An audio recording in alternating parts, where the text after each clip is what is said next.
Good morning, everyone. My name is Brent. I'm the host for Canadians with Disabilities and their Allies. I'm actually pleased to announce that MP Mike Morrice is going to be calling in from Kitchener, Ontario. So we're just waiting for Mike to arrive. I just wanted to say good morning to everyone and hope everyone's having a great day. Good morning. Good morning, Mike. Welcome to another great episode of Canadians with Disabilities and their Allies. Thanks for having me back on again. It's early for you, though, isn't it, Brent? It is. It is. It's a good morning cup of coffee. It's a good eye opener for sure. I'm glad to have the chance to be back with you all again this morning. I think the critical focus that I'm going to be bringing to Parliament when we get back next week is we need to see the governing party and other parties, in fact, all parliamentarians, demonstrate they were serious when they said they unanimously consent to wanting to prioritize the Canada Disability Benefit. So we did, thanks to those of you who are with us this morning and thousands of others across the country, we were able to collectively put the pressure on to get C22 at least introduced. But ultimately, the fact is that we haven't actually gotten any supports to Canadians with disabilities who need it the most. And so, what we need to do now is continue to apply pressure on two fronts. One is to ensure that C22 is given time to be debated as a prioritized piece of legislation, and then also to push for funding for the benefit to be provided. But those are the two main tracks that we need to continue to apply pressure to demonstrate to the governing party that 89% of Canadians want this. So let's get on with getting it done. Let's end legislated poverty for 1.5 million Canadians. As you heard me say back in June, poverty doesn't take a summer recess. So while everyone comes back from time in their communities, the fact is that Canadians with disabilities continue to live in poverty, and that's not okay. So that's, I think, that thinking that I'm going to continue to bring and for you all to be aware of. I think that's the advocacy we need. I did want to say thank you. We're seeing emails through groups like Disability Without Poverty and others that have been organizing every email to an MP, every conversation that some of you might have had with your MP over the course of this summer. That's our democratic process at work. And I know it's a lot of time and energy to organize and to get those emails and calls in. But I think it's so important that when MPs have been home in their constituencies this summer, that those I've been speaking with have told me that they've been hearing about the need to prioritize the Canada Disability Benefit. And so that's a kudos to folks like yourselves, Brent and Neil, and groups like Disability Without Poverty and March of Dimes and so many others who are really keeping the pressure on. Yes, there's definitely a lot of movement that has been happening in the last quite a while, putting pressure on all angles, and I echo exactly what you're saying, Mike. And kudos to all the organizations, all the advocates across Canada, and we also have our other arms of allies around the world who have been really putting pressure on Canada to do much better for Canadians with disabilities. So happy to shift to questions now if you'd like, Brent. I'm not sure if you had Yeah. any you wanted to start with, or Um, other um, folks can just raise their hands that are listening to us live here. Feel free, fire away, and we can get to see how many we can get to. Sure. I'll be very brief and very quick too. I just had a comment that I wanted to throw out there. Have you heard, Mike, any discussions about like an interim amount that maybe while they work on the legislation for the CDB, the Canada Disability Benefit? No, this is it. Is you might remember back question period at the end of June. That's exactly what I was pressing on to say. This is the lived reality for folks in the country right now. What are we doing in the short term? But I haven't seen that widely taken up. If you look at the announcement yesterday from the governing party that, in terms of where the NDP's priorities are, it seems to be more focused on, the other important things, not to diminish the importance of seeing parliamentarians work together on dental care, for example, on increasing GST rebates in the short term. But from our advocacy, I would have liked to have seen in that same package, writing that in this affordability crisis, who's getting hit the hardest? Well, how can we not be including Canadians living in legislated poverty with disabilities? So if I'm honest, Brent, and I always want to, both be clear in the advocacy, but not give you a sense of false hope. Mhm. That was the moment where we could have seen it in the if we would have seen short-term relief, it should have been in yesterday's announcement, and it wasn't. So we've got more work to do.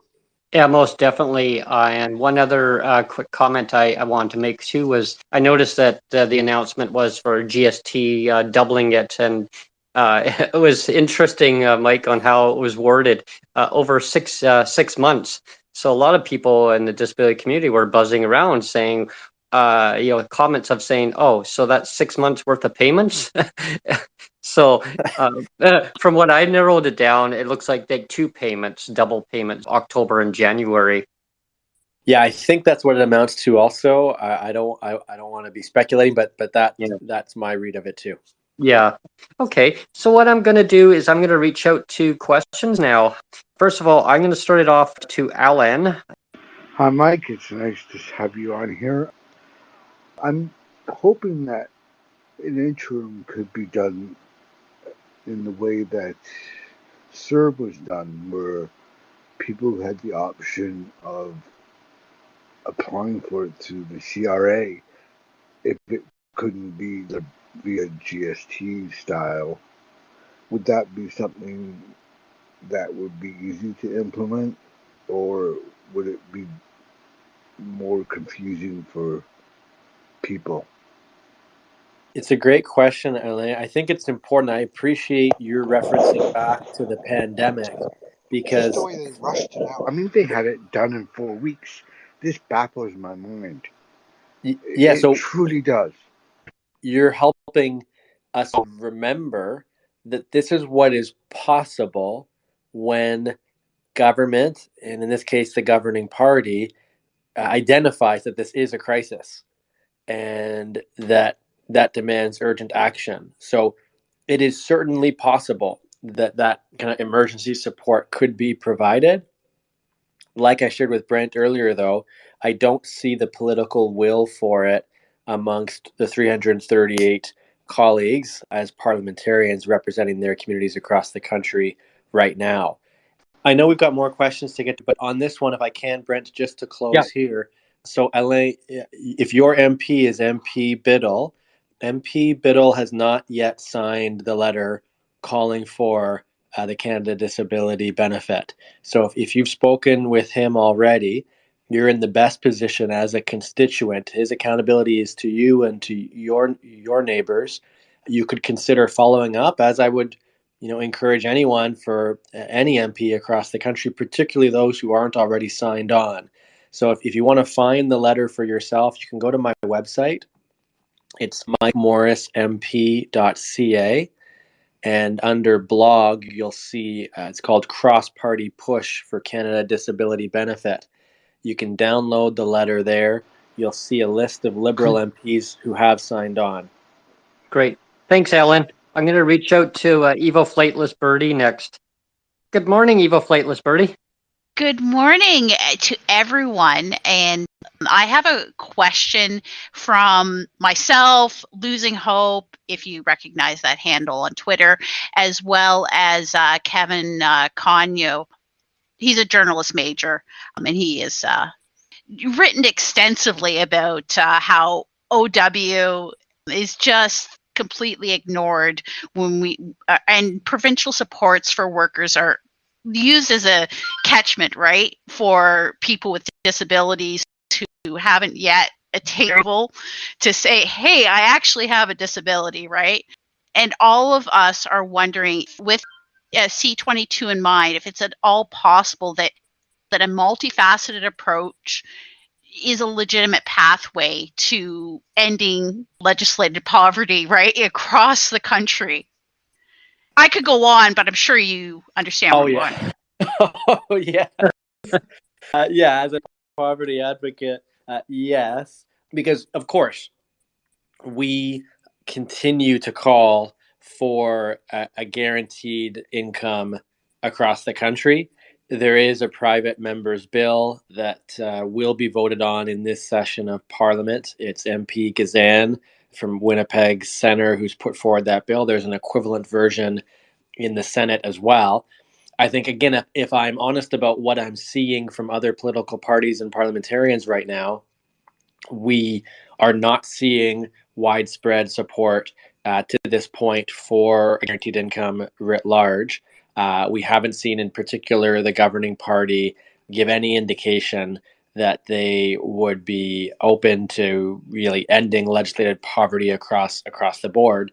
And so, what I think of in terms of where we can best focus our energy is where we're seeing they seem to have been focused on the Canada Child Benefit, which could be seen as one version of a guaranteed income for a certain segment of the population, and with other allies, the guaranteed income community across the country, recognizing that because they've already made the promise in the 2020 throne speech for the disability benefit, maybe our pathway towards a guaranteed income across the country is kind of a cascading effect of bringing online different groups of people that are in particular need.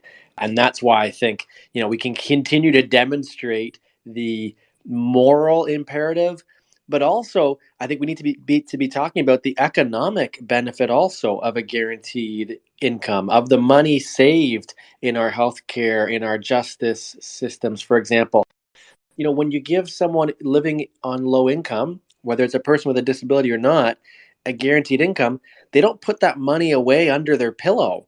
They're buying food, they're paying for shelter. That money's going right back into local economies again. So I think I hear what you're saying. Yes, please continue that push. It's 230 is the private members bill for a guaranteed income. MP Gazan is an incredible advocate for it. Of course, I'll be supporting it as well. And in the meantime, can we do both, right? Can we stay focused on the disability benefit, and maybe that can help build the support for a guaranteed income writ large also? Right, because there's debates that are going on, in or have gone on, right, in the Senate and the House of Commons, and it's furthered along the conversations, and that's sort of part of what framework legislation is, right, building blocks. I have a further question from BC Disability. Not a question from them, but it's a question that I have after speaking with them, is where does Article 28 of the Convention of the Rights of Persons with Disabilities fit into the puzzle? Well, first of all, let me correct. I want to get the bill right. I mentioned earlier it's C-223 is the National Framework for a Guaranteed Livable Basic Income Act. Every single MP will be on the record for their support or not of a guaranteed income as a result of MP Gazan's efforts. In terms of our Article 28, I don't see that. Like as you referenced, C-22 is very much framework legislation. And so I'd be curious to defer back to groups that are representing individuals with disabilities, like disability without poverty. They would recommend we do that well, keeping in mind there's going to be all this negotiation with the provinces to follow also. But to me, citing Article 28 and speaking to human rights is a really critical way that we make clear that this is a moral imperative and this is a failure of policy to meet basic human needs. Mm-hmm.